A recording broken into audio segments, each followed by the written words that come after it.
We'll hear from Pike County Schools about a mother's allegations of discrimination against her 6-year-old. And a Wise County man is sentenced on federal drug and gun charges. I'm Jerry Scott, and this is the Mountaintop Daily.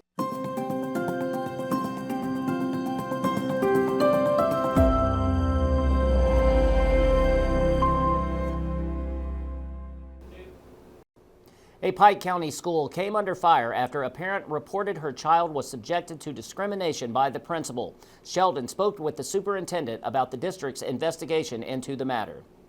Superintendent of the Pike County Board of Education, Freddie Bowling, responded Friday to a post on social media accusing a principal at Millard Grade School of an act of discrimination against a student.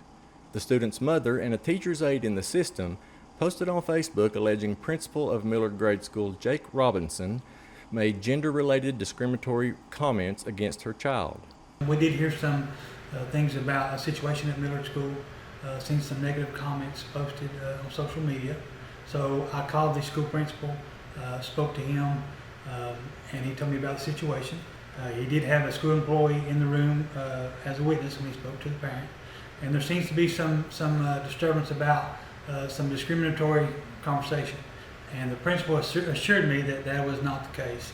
Bowling said an investigation into the accusations had been completed as of Friday and found nothing against Robertson. As a parent, you have a right to speak up for your child, and she felt like she was doing that. I hate that this has hit social media and caused a little stir, but after investigating, we can find no merit to that. As for Robinson, Bowling said he and the school's administration are doing their jobs well. As a school system, our job is to protect all kids. No matter what their preference or situation is. So in this case, we just want to reach out to our parent community and let you know that our job is to take care of our kids. Want them to come to school and be safe, number one. Want them to learn and have a nurturing environment. And Millard School does that, and they do it well. And the school principal does an excellent job. Reporting for Mountaintop News, I'm Sheldon Compton. A Wise County man has been sentenced to 15 years in prison after pleading guilty to federal drug and gun charges. 43-year-old James Edward Williams pleaded guilty to possession of more than 50 grams of meth with the intent to distribute and possession of a firearm by a convicted felon. Prosecutors say Williams was responsible for selling large amounts of meth, fentanyl, and heroin in southwestern Virginia. Court records indicate he sold 41 grams of meth on 2 occasions last year. He was also found with 25 grams of meth following a single-car crash. Finally, a raid of his home revealed 44 grams of meth and other items.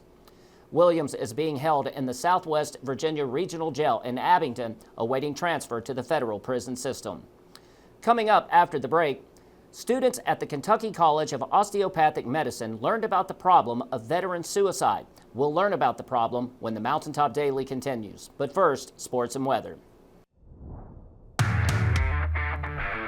With this Mountaintop Sports Report for Football Friday, I'm Brittany Rowe reporting. The 40th Annual Pike County Bowl will kick off tonight at Haywood Stadium.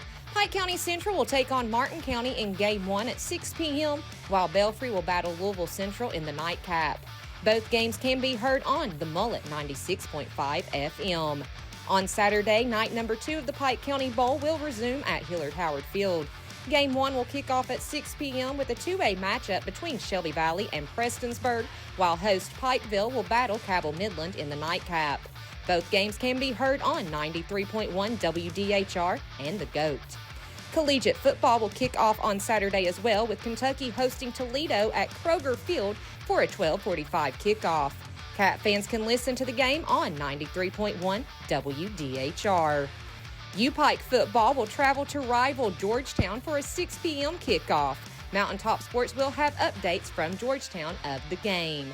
For the latest area high school and college sports news, remember to check us out at mountain-topsports.com or like and follow us on Facebook, X, and on TikTok. Reporting for Mountaintop Sports, I'm Brittany Rowe. Have a great football weekend, sports fans.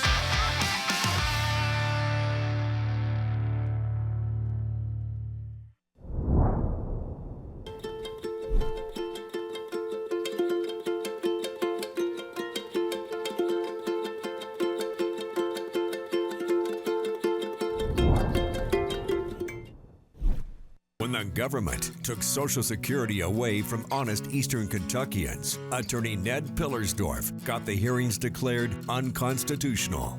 When the women guards were harassed at Little Sandy Jail, Ned fought back, securing a $1 million verdict at trial. And when the state tried to shut down Cordia School, Ned fought back and kept the school open. Attorney Ned Pillersdorf fights for the underdog, and he's ready to fight for you. It's that time again to save big and score huge savings on our back-to-school bundle. Come into Appalachian Wireless today to see how you can save over $1,000 when you pair your favorite devices. Because the more you pair, the more you save. It's a deal that lets you gear up the entire family for school while saving big in the process. Stop in today at one of your favorite Appalachian Wireless retail locations or visit us at AppalachianWireless.com to learn how you can help your student get back to school ready. Hurry! Offer ends August 31st or while supplies last. Because we are you, we are Appalachian Wireless. The problem of suicide among veterans is one that is continuing to gain more attention. A 2024 report by the Department for Veterans Affairs found that suicide is the 12th leading cause of death for all veterans and the second highest cause of death for veterans younger than 45. Today at the University of Pikeville, students at the Kentucky College of Osteopathic Medicine learn more about the problem, as well as ways to intervene. Robin has more.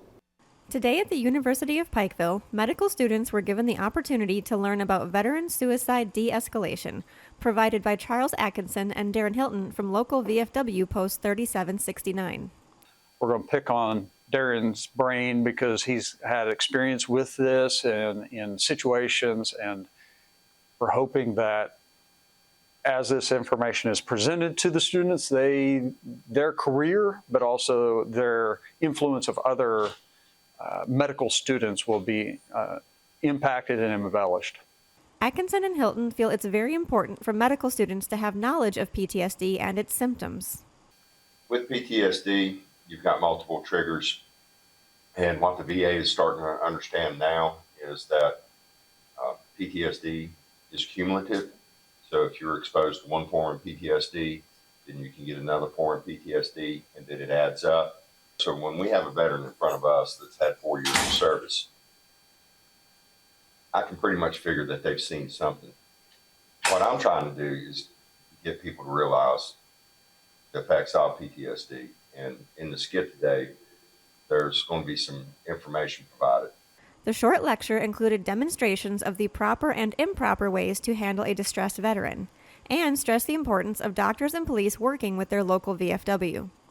So Pike PD, they reached out to Nathan. Nathan is a post member. Nathan got on the scene. The resolution was Nathan was able to find the veteran a slot at a veteran rehabilitation center, and Pike PD hosted the veteran until transportation could be arranged. Reporting from Mountaintop News, I'm Robin Tillman.